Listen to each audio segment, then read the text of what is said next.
আমি এমনিতেই মেয়েদের সাথে কথা বলি না, কারণ 2 টাকার মেয়ের 10 টাকার ভাব, এইটা আমি পছন্দ করি না।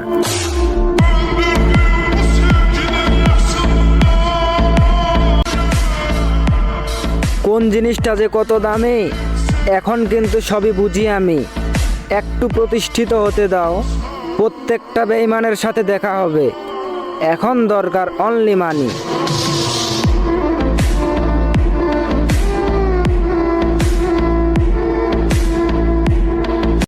কখনো ব্যর্থ হলে সেজদায় পড়ে যান, কখনো ব্যর্থ হলে সেজদায় পড়ে যান।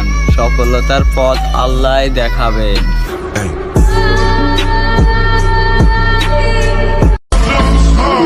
তোমার টার্গেট লাল ঠোঁট আর আমার টার্গেট কাগজের নোট।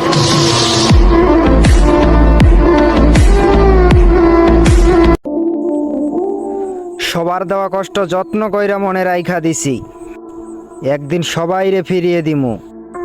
আপাতত নিজের ক্যারিয়ারের দিকে ফোকাস দিয়েছি।